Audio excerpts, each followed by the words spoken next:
বেশ কিছুদিন ধরে সাতক্ষীরার আশাশুনি উপজেলার বড়দল ইউনিয়নের গোয়ালডাঙ্গা বাজার এলাকায় পানি উন্নয়ন বোর্ডের বেড়িবাঁধের কয়েকটি জায়গায় ফাটল দেখা দেয়। গেল বৃহস্পতিবার এই ফাটল তীব্র আকার ধারণ করে। এতে ওই এলাকার বেড়িবাঁধের প্রায় 500 ফুটেরও বেশি জায়গা ধসে নদীগর্ভে বিলীন হয়ে যায়। বাঁধের বাকি অংশেও দেখা দিয়েছে ভয়াবহ ভাঙন।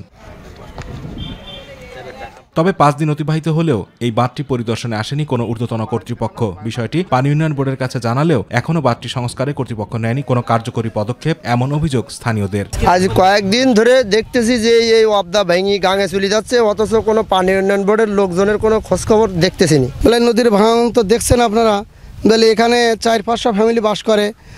যে কোনো অবস্থায় এই নদীর পানি যদি ঢুকে যায় তো 400-500 ফ্যামিলি বেশি যাবে। বাঁধটি নিয়ে আতঙ্কিত এলাকাবাসী। দ্রুত সংস্কার করা না হলে যে কোনো সময় ভেঙে ক্ষতিগ্রস্ত হবে 3টি ইউনিয়নের লক্ষাধিক মানুষ। তলিয়ে যাবে হাজার হাজার বিঘা মৎস্য ঘের ও ফসলি জমি।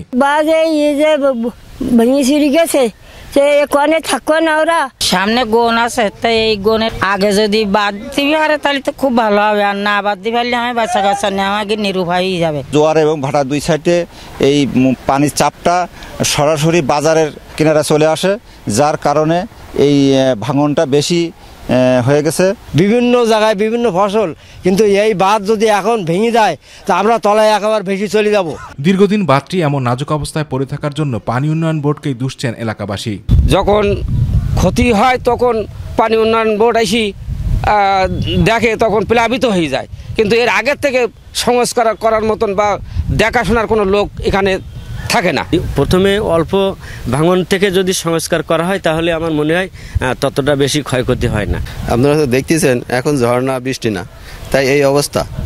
আর যদি ঝড় বৃষ্টি হয় কাল বৈশাখী হলে তাহলে আমাদের অবস্থা কি হবে? আমাদের তো এলাকা ডুবে যাবে। যদিও এই বিষয়ে সাতক্ষীরা পানি উন্নয়ন বোর্ড ডিভিশন 2 এর নির্বাহী প্রকৌশলী মোহাম্মদ শাখাওয়াত হোসেনকে একাধিকবার ফোন দিয়েও ফোন রিসিভ করেননি তিনি। তবে ভাঙনের বিষয়টি অবহিত হয়েছেন বলে জানিয়েছেন সাতক্ষীরা জেলা প্রশাসক। ক্ষয়ক্ষতি এড়াতে দ্রুত বাঁধ সংস্কারের পদক্ষেপ নেওয়া হবে বলে জানান তিনি। ঢাকা থেকে একটা টিম আসছে, টিমটা আজকে তারা এখানে দেখতে যাবে। এখানে জরুরি কিছু ব্যবস্থা গ্রহণের জন্য যে পদক্ষেপ নেওয়া পানি উন্নয়ন বোর্ড থেকে, সেই পদক্ষেপ নেওয়া হয়েছে এবং সেখানে জিও ব্যাগ বা অন্য কি করা যায় এটা ত্বরিত 2-1 দিনের মধ্যে ব্যবস্থা গ্রহণ করা হবে। আতিকুর রহমান তিতাস, মাই টিভি।